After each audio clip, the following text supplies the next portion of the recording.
Babes, what do you believe more, criticism or compliments? Criticism. Why? I think criticism seems more authentic and genuine. I get that all the time. Clients say that to me all the time. In fact, today, what we're going to be talking about is why do we believe criticism more than compliments, also known as when love is criticism. Hi, my name is Dr. Assael Romanelli. I'm Galit Romanelli. And this is the Potential State. And today we're going to be talking about this topic of criticism and compliments. And I'll speak from my experience, and then you can speak from your experience. Some of us grew up in environments where criticism, sarcasm, or cynicism was a way to relate. So I grew up in a house where there was constantly constructive feedback of where you could have gone better. The compliments would be very minor, but the growing pains or the constructive feedback was very, very in the front.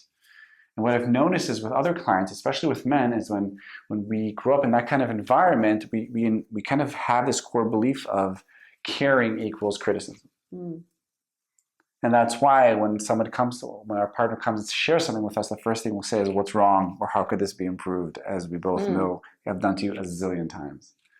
And what I've noticed is a lot of times the secondary gain is you always want to be better, always striving, to improve. There's also the kind of this modesty together with ambition and drive, but the loss of having this core belief is that you always feel like you're not enough. There's more to do. You can never actually rest. There is no joy. I think there's an interesting element of criticism and us kind of looking for criticism or being able to digest criticism more than compliments.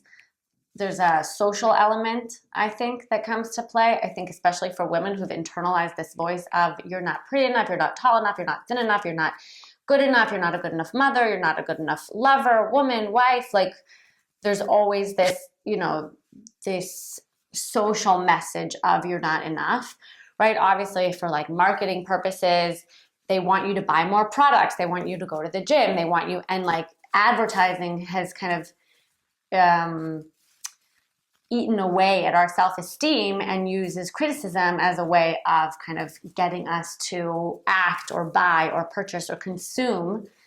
And so I think on a social level, like we are just so used to digesting criticism that then even in our relationships, we consume criticism. So let's bring that down to our relationship, because in the first 8 years, our first marriage, we're now in our second marriage. But in our first marriage, I would mostly give you criticism because that's the way I express caring. You can reference the episode on intergendered communication. It's called Report Talk. But it wasn't just report talk. It was more criticism. And I wanted to ask you, because you grew up in a different environment. Yeah, my environment was extremely supportive. And I actually don't remember a lot of criticism or constructive feedback, to be honest. I remember very much like, you can do whatever you want, you can do it all. And I think this kind of like, that also almost loses its validity to a certain degree. Because then,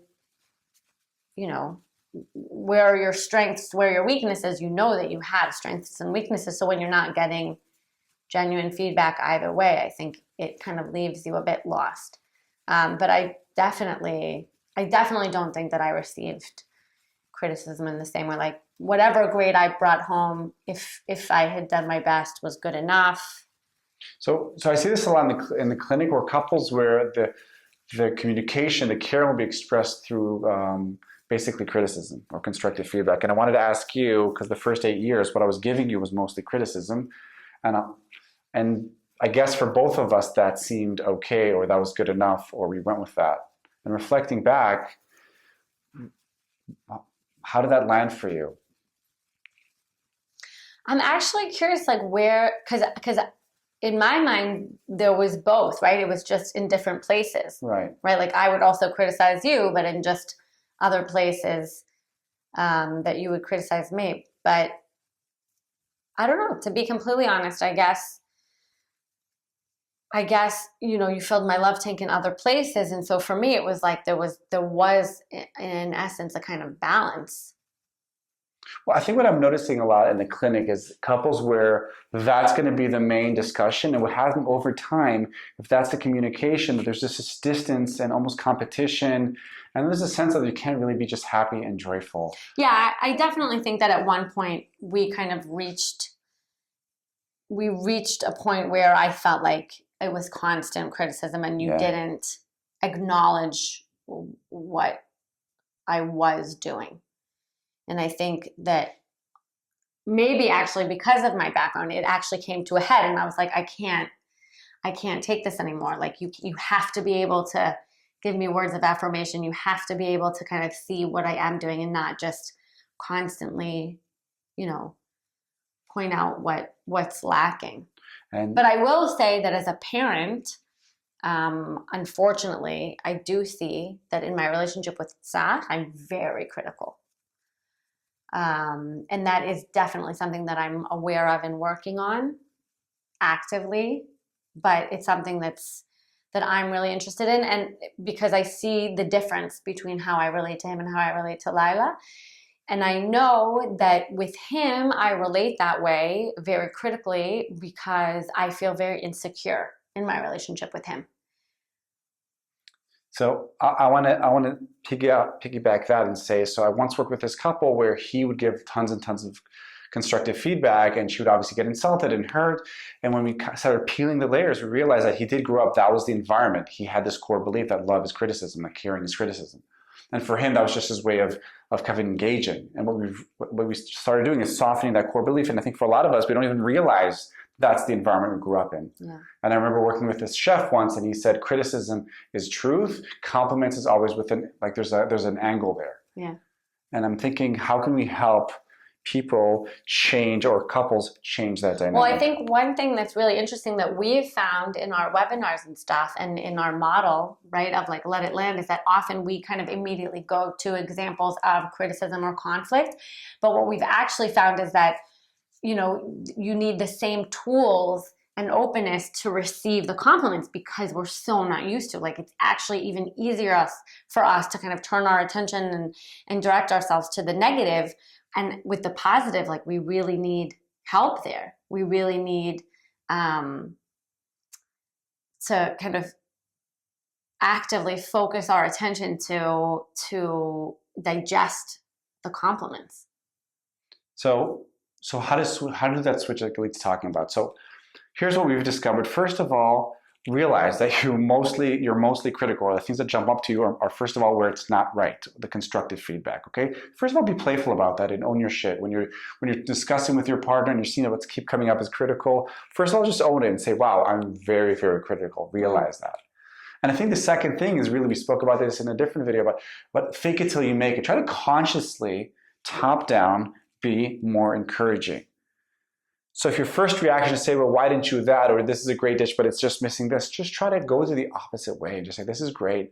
Thank you. And period. Yeah. And there, what I want to say for women, and many kind of female comics have made jokes about this, like it's a known phenomenon of like that women don't know how to receive a compliment, right? They're always like, oh, but, and they like flip it to just say thank you. Like just take it. I think that when we are able to take the positive feedback and just like really take it, then people will want to give it to us more as well. Like I think it's something that it's a pattern that really feeds itself. So I think if we're able to receive, then it will just become this system that feeds itself. And I'm reminding you guys that the ratio between compliments and criticism the Gottmans found was 5-1. If you 5 compliments to every criticism, 5 yeses to every no, and you want to consciously switch that around, go for the compliment, put a period there, and then also settle that it's going to be good enough. For some of us, and you can reference the perfectionism as a block episode,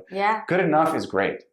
And I think that refers to a lot of different things. We spoke about mediocre sex. We spoke about a lot of different things. I can just say, great, this was great, period.